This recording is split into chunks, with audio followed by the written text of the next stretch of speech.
This week on Dingus versus Wild. I'm joined in the trailer park by Claire Grills, Captain Davey Jones, Chiara Bussini, and Theo Campbell to discuss a journey of epic proportions in which we traverse the entire northwest Cape of Australia on foot, all the way from the Gulf of Exmouth to the Indian Ocean. Then, Dingo Sungod YEAH drops by to rock the trailer park with a face-melting musical performance. All that and more this week on Dingus versus Wild.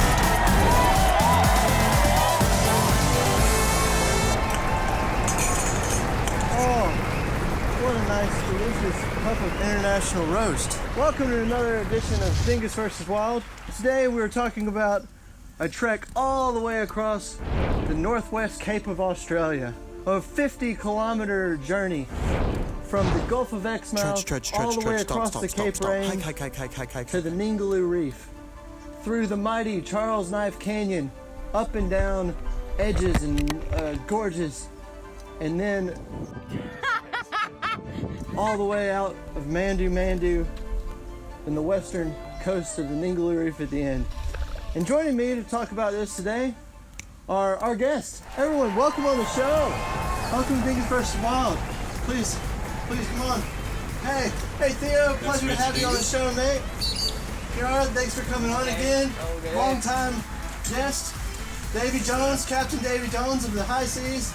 And Claire, thank you for coming on the show. Ow. Oh.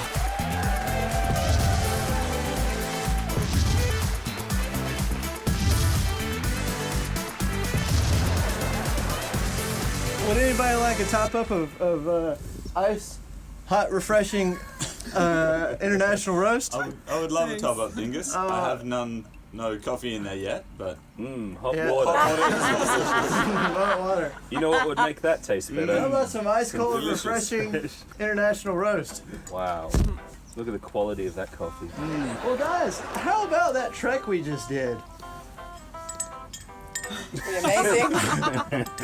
Good stuff. What kind of crazy idea was that? Chiara, you've crossed the range a couple of times now. Tell us about that. Well, the other times were nothing like this one. Nothing like this one. So maybe I was a bit unprepared. It was definitely the most interesting trek I've done for many reasons. Chiara, what made us decide that we wanted to cross the range and this particular point from Charles Knife to Mandu Gorge? Well, it just looked pretty good on the map. You know, like all explorers do. You just kind of like go like, yes. Theo decided to add in at the last minute. this is going to be a good episode of Dingus vs. Wild. Quality episode of Dingus vs. Wild coming up. Theo Campbell here is our representative from the Parks Department. Who doesn't actually work for the Parks Department. But Yet. I thought you worked for the Parks Department. No, I work for the Fisheries Department. And this is an ancient coral reef, is it not? It is. So thus, it was at one point in your jurisdiction. It was maybe 10 million years ago. When you were very young. So what kind of stuff are we bringing on this trip, guys? You must have had to prepare quite a lot of things. Well, we bought half the water that we needed. Yeah. Very, very vital. We're each packing about 8 liters of water. And that is one stupidly heavy backpack. 10 days worth of food. That is another stupidly heavy backpack. Oh, fuck. My two bits of cardboard in here too, so should be right. You're gonna go out into the desert. You need coffee, toilet paper, and a spoon. And then we took off. Welcome to another episode of Dingus vs. Wild. Today we are crossing the Cape Range all the way from the Gulf of Exmouth all the way westward to the Ningaloo Reef. Woo!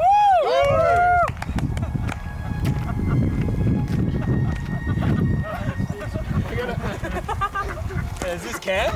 First in the wild.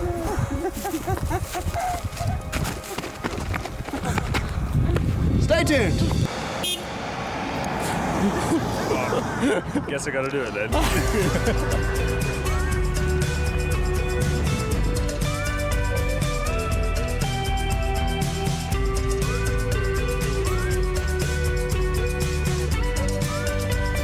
What was the first thing we encountered while walking through this riverbed, guys? The sheep. Dead sheep. Yeah. Or snake skin. Oh, the snake skin. It's a sheep first. Dead sheep first. Was it I dead think, sheep, yeah. snake skin, or getting shot at? I don't remember. There's a blanket for you, look. For dinner. It's good bedding. Oh, that's wool. Yeah. Fill your pockets and your undies. Can we make like a headdress out of the skull? In case there's any other tribes around here, they're like, oh, we better not fuck with those guys. No one's gonna fuck with us. Just killed a wildebeest. This wild has already been versed. We'll leave him be. So I didn't see anything without me, huh? Wait, guys, just wait. This is the way not to fill. Just like one nut every hour goes in. We actually found a goat carcass that we tried to reassemble. Oh, it was a goat.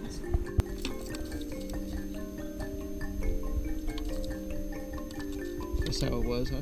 Give him a bit of water, he'll be fine. He wasn't fine. We shouldn't have given him that water either. Yeah.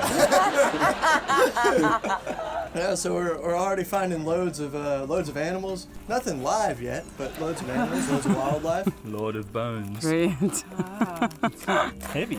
Look like a reindeer, Dingus. Perfect. Beautiful. Looks like a Dothraki.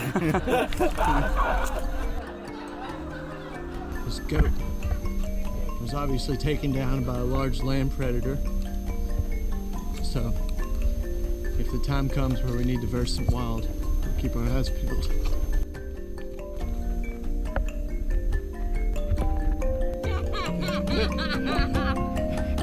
Well, the next thing we approached on our hike across the great Australian outback was a snake skin. Wow. Oh, be careful, be careful. It's the skin. Ooh. Ventral scales.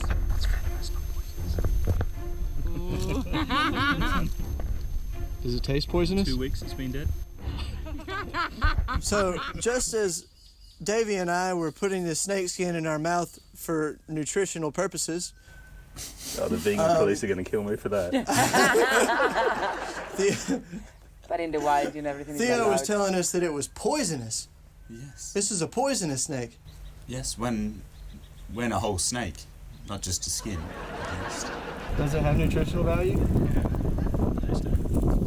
Definitely a poisonous snake, though. Or is it poisonous? Yeah. No. As I was walking, I began to feel a little bit funny.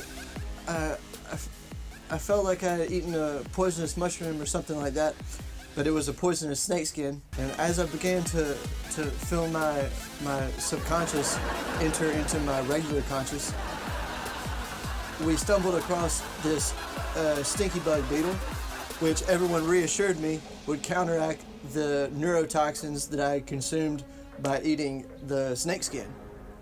Indeed. Correct. Mm-hmm. Yeah. What kind of marine science led you guys to come up with that information? That was my extensive study on whales that led me to that discovery. Yeah. We've come to the conclusion that this green stinky beetle, it will cancel out the hallucinogenic effects of the snake skin.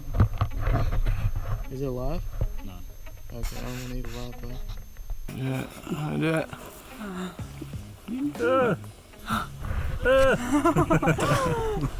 I'm willing. Yeah, if you look at the beetle, it's pill-shaped, and it's for when the Aboriginals used to eat the snake skin, and then they were like hallucinating, and they're like, oh my god, and they find a pill, which is actually the beetle, and eat it. Davey gave this to me to bring home for Jimmy.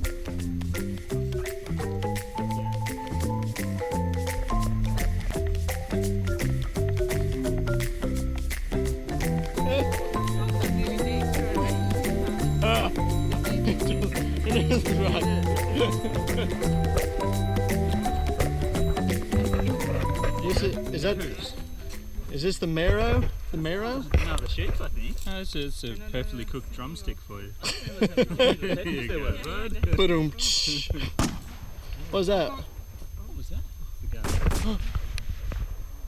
Is the Aborigine dudes? So just as we were coming across the next carcass of our riverbed adventure, we were throwing rocks, we heard this really strange echo. Yeah, I thought it was just our footsteps we're on the done. pebbles.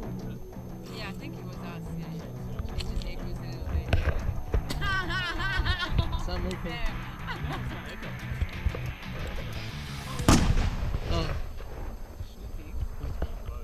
Can you? Hello. We can't even breathe. Turns out, we later went to find out that these may very well be gunshots. So we started to kind of figure out why there's so many dead goats along the path pretty quick. Gunfire. Yeah. Making a flag. Yeah, make a flag. So Theo, I believe you had the brilliant idea of grabbing some bones and using them as a white flag. Bones and hat, and I yelled, trying to get their attention. Don't shoot us!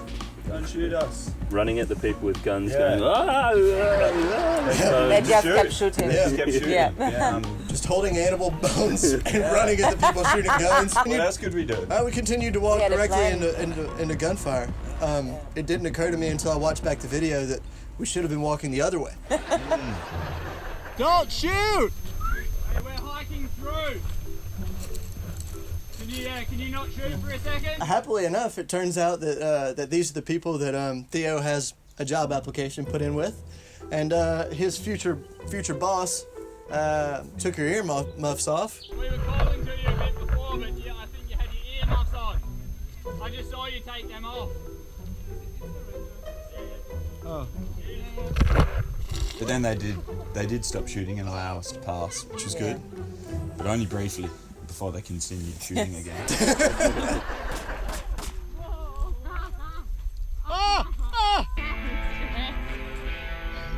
I turned away from the gunfire and look, and Davey has made a bunker for himself, hunkered down. How did you assemble this bunker so quickly? people will do amazing things when you're under fire. Oh, Oh, his fortress is broken! whoa. Looks like Colonel Custer's last stand. Yeah. It's got PTSD over that actually. So. Oh man, it's been a hectic episode thus far. So we carried on walking just as fast as our feet could carry us.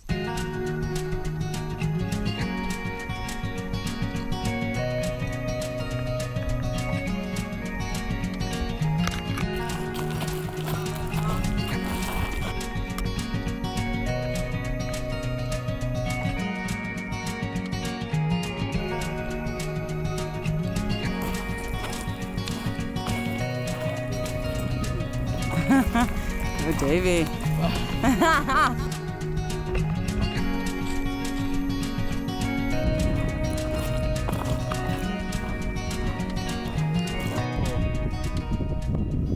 We've been hiking for almost an hour now.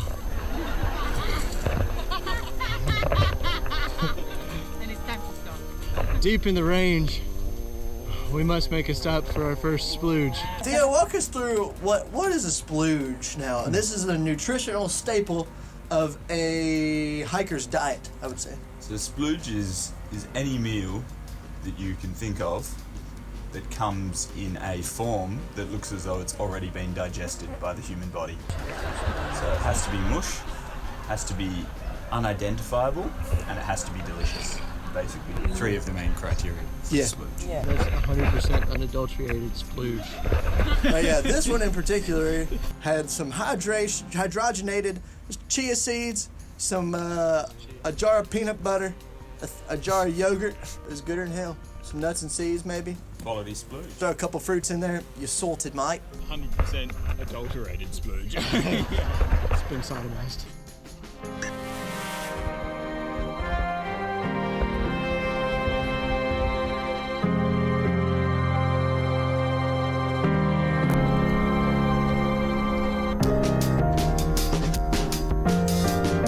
As we're walking through this valley, we're seeing all kinds of cool caves and whatnot. Claire, what do you think about the topography of all of the things on our journey?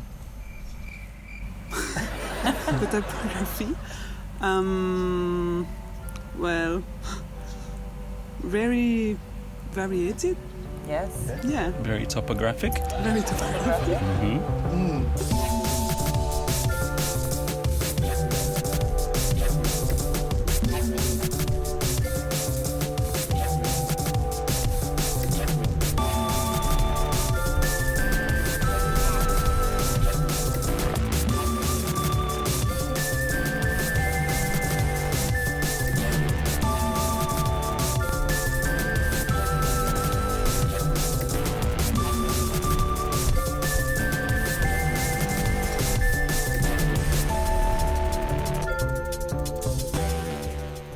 We came across a broccoli-faced rock. Yeah. Yeah. Oh, He's yeah. angry. Yeah. He's very angry with the gorge. Yeah. Very angry broccoli-faced rock. The ancient sad broccoli and the big cave made it to our first landmark. We're walking through this riverbed, and as you guys were saying, it's quite a dastardly walk. I mean, I took a spill myself while I tripped over an animal carcass, and Encountering another corpse.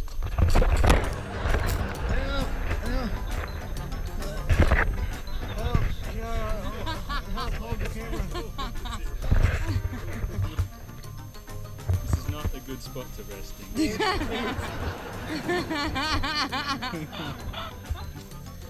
Lacking energies. Alright, so we've answered the question: if a turtle rolls over onto his back, can it get back up?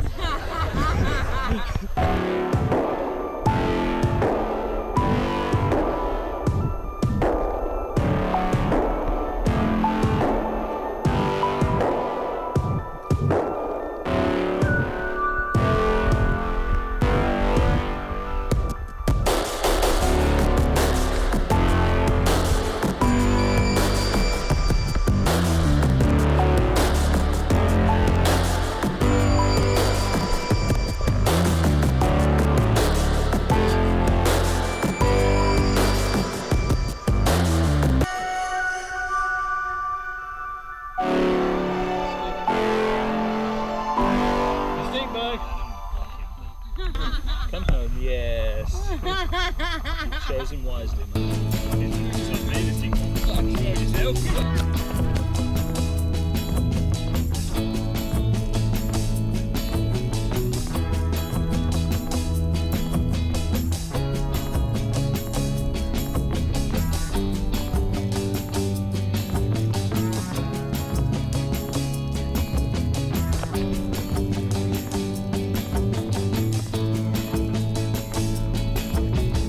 then I was really, as we're walking through here, and then we're looking at all these ancient things and fossils and things like that.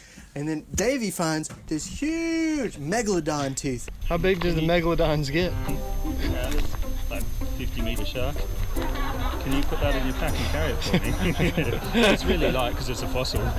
There are apparently some really ancient sharks called megalodons Yeah, nature. thousands and hundreds of years ago that were really big sharks, and they swam atop the Cape Range. So as we're walking across the Cape Range, we really wanted to keep a close eye out for megalodon fossilized teeth. Tell us how you identified this megalodon tooth shark. Well, first we came across the whole skeleton. So we looked at the tail, we looked at the legs, we looked at everything. Then in the mouth was the teeth, and that's how I identified it was a tooth. Very clever. well done. Yeah, it was Good scientific method. Yeah. It's Glad a shame we we didn't had get Davey with footage of the legs and Or any of the other skeleton, yeah. the Cape Range, Theo. I think you might be an authority on this. Used to be part of the Dingus Reef, no?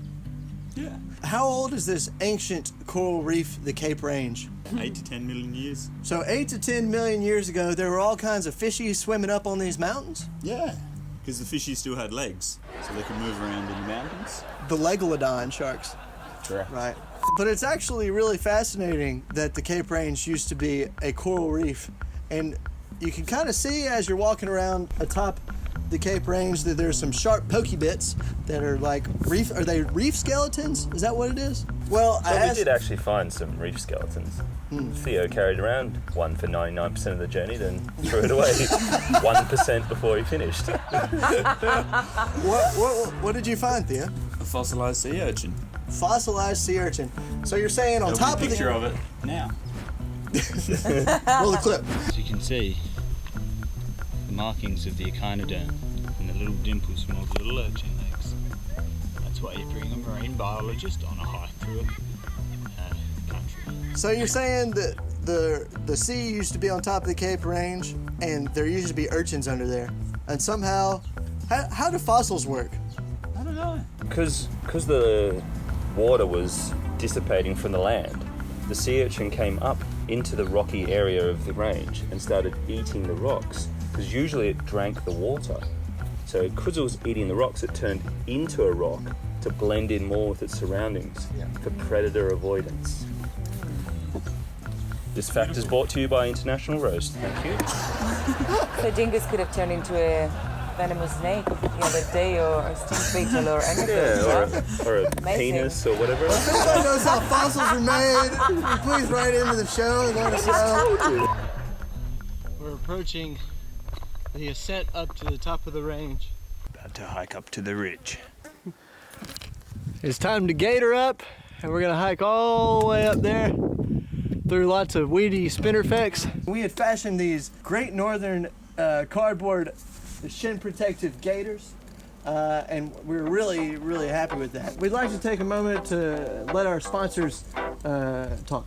As we walk up here, there's lots of spikily spinnerfects here, but I need a little bit of shin protection, and this ice cold, delicious, refreshing Great Northern beer case is going to protect me from all the spikily things we might encounter.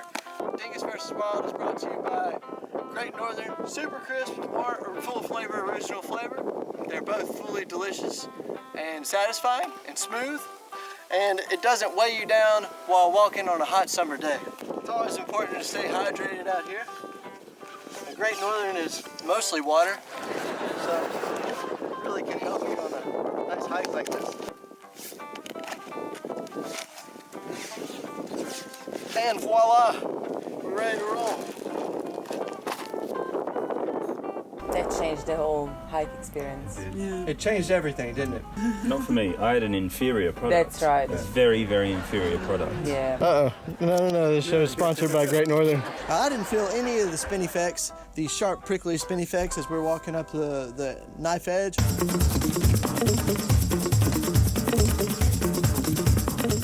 How did everyone find the walk up the knife edge? The trail was the key. Exactly. We actually went up the trail. Yeah, yeah, quite unusual for us. Well, we're here to verse wild, We are. not the trail.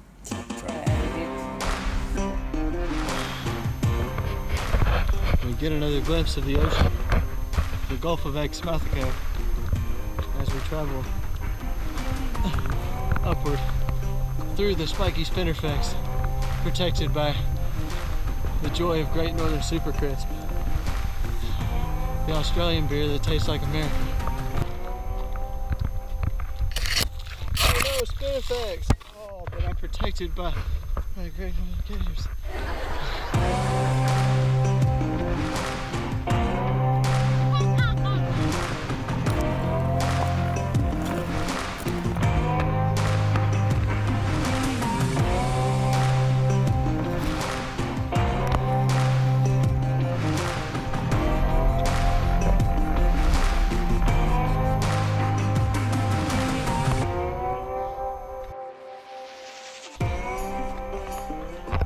Made it to the Ridge Trail. Woo! Woo! Whoopla!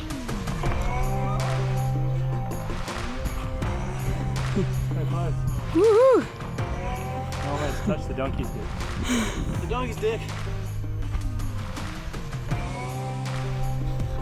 Oh, we're definitely climbing the donkey dick. Now we're headed that way, west, into the great unknown of the Ningaloo. Actually, maybe we're going that way. How did you guys find the Charles Knife Walk?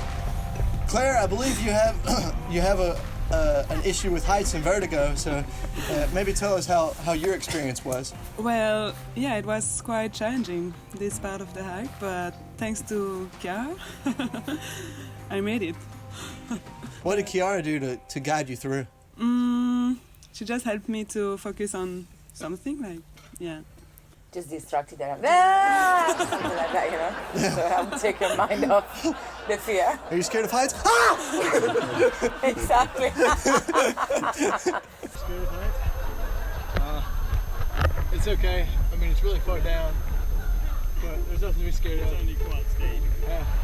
If you fall, I mean, it's gonna be a long time before an ambulance can get over here. Probably a helicopter. Only 16 people this year have fallen off this exact cliff. That's right. So, you know, It's only 16 that tried Of those to. 16 were scared of heights. yeah. Yeah. So your chances of falling are pretty low. And that's only 90% of the people who've hiked this year. Yeah. Yeah, that's Yeah, right. 38% of all people can make up statistics on the spot like that. Dingus versus Wild, giving friends the support they need. Since 20 never. And then we're approaching our first donkey dick. So the donkey dick is like a mountainous, like chode-like structure, would you say, that kind of protrudes from the surface of the earth, maybe a stack of rocks or some type of peninsular being. So we approached this, the first donkey dick, right before we turned and hit the rest of the Charles Knife Edge, and then we climbed up. The great donkey dick. Dick of Tom. Tribute to the ancestors. You were a good donkey.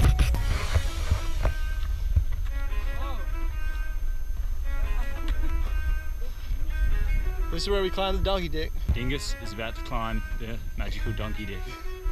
Can he do it? Or will he fall off into the abyss?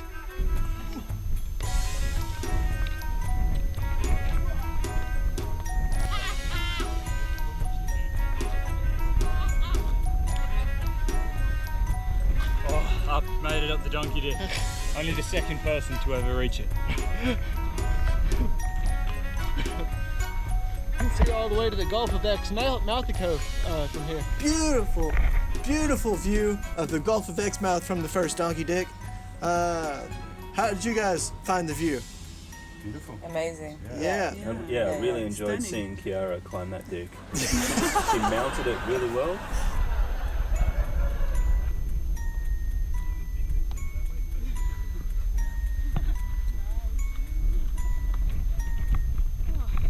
Yeah. You did it. How's camp going, guys? Guarding the camp in case the Rangers come back.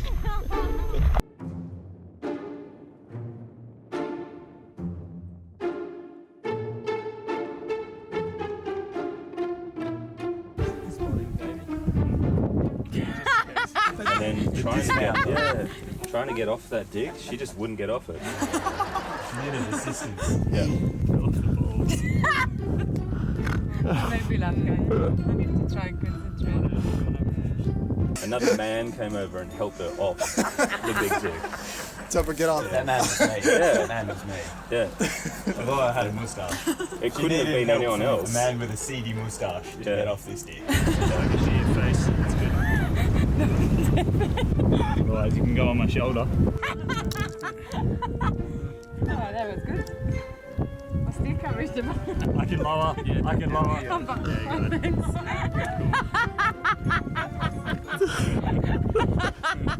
She just wanted to stay on that dick all day. Tried to. Things really hide took a it turn for a there. long time, but- yeah. Thanks, Davey. But, It's just facts. but as we left the donkey dick, we started heading down the knife edge, and I took this as a great opportunity to exhibit some of our sponsors' new products.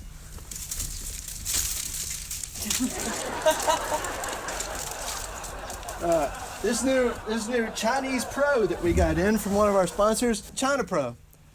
It's a great alternative to a GoPro if you only want to spend $20 and you don't really care about the quality of the footage. Now we're gonna try out the Chinese Pro here on Dingus vs. Wild. We're gonna run the Charles Knife Edge trail run here.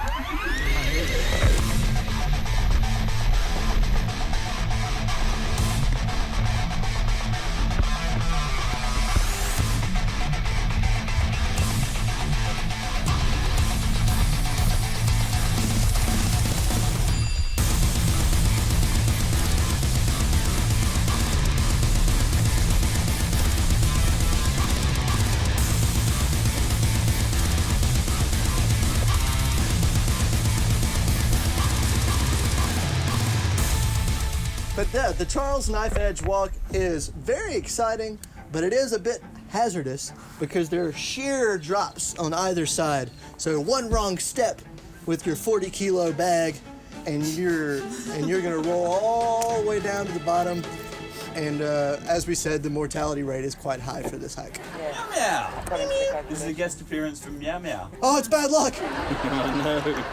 Meow Meow. Don't walk across the knife right now.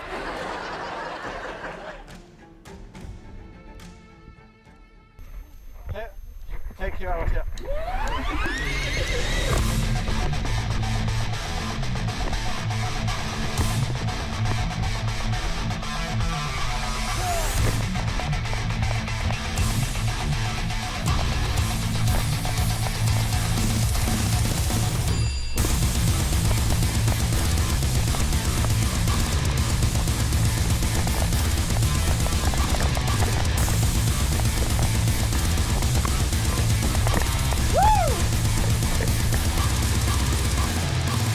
This segment of Dingus vs. Wild is brought to you by China Pro. But when we got to the end of the Charles Knife Edge, we were quite pleased to find a nice shady rock to sit down and have our splooge lunch.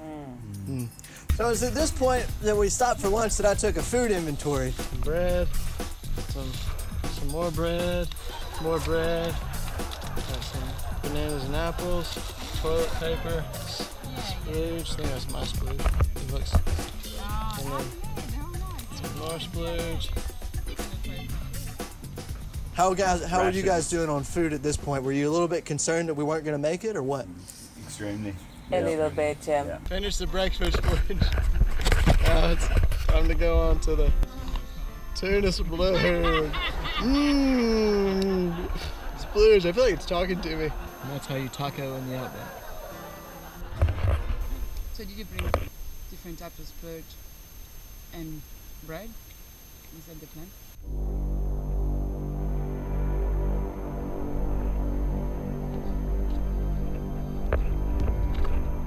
We've made our way almost to the end of the knife edge walk here.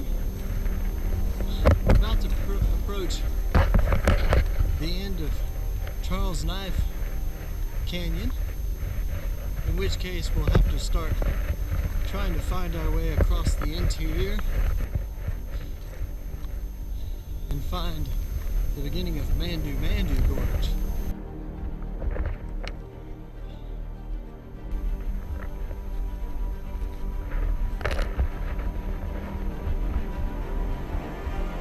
What's the plan, Theo Camps?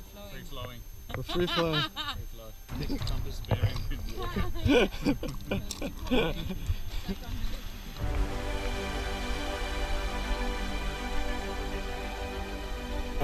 Again down here, we can always come back here, but I think that'd be We're trying to find our way down here and up through, up that way. I reckon we just jump.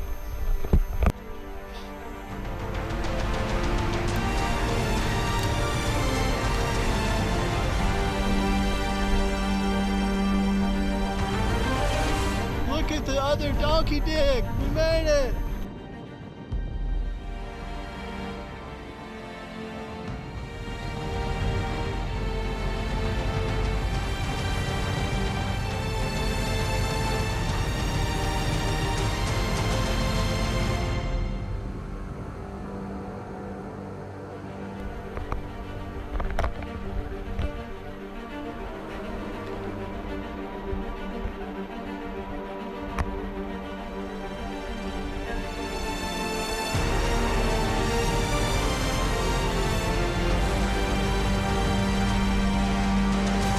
All right, guys, I'm afraid that's all we have time for today. But next week on Dingus vs. Wild, our mission into the outback continues.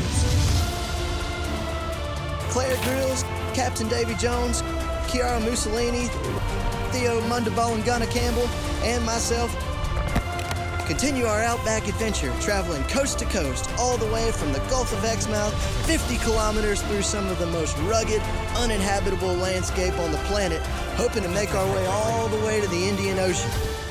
We're gonna take a quick commercial break, but when we come back, Dingo Sungod YEAH! They've been blowing up on the Ningaloo music scene, and they're here to release their new hit single after the break.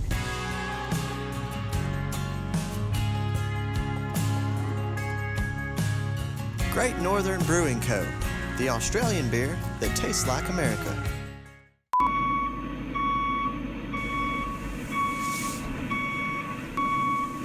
Whoa, guys. Who's moving the man? Where are we? Are we moving? Chris.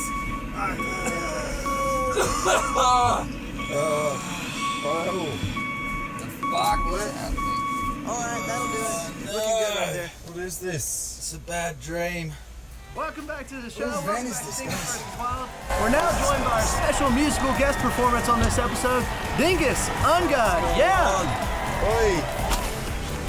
Welcome to the show, guys. What show? I hope you guys didn't mind. I took the liberty of moving your tour bus onto our set this morning. So what are you going to do? Are you going to play a song for us today? Yeah, if we have to.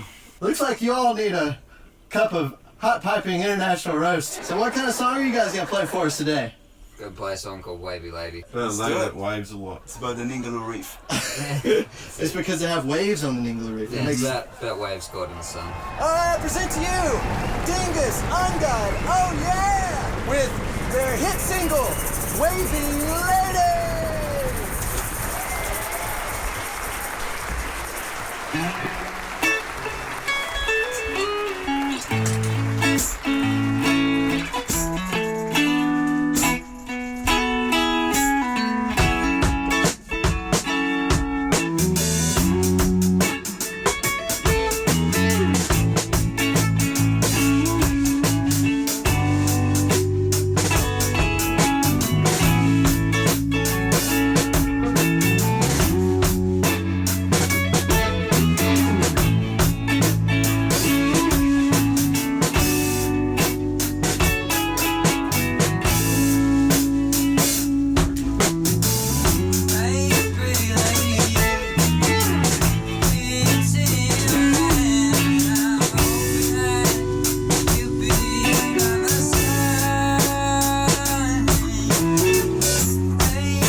Dingus versus Wild.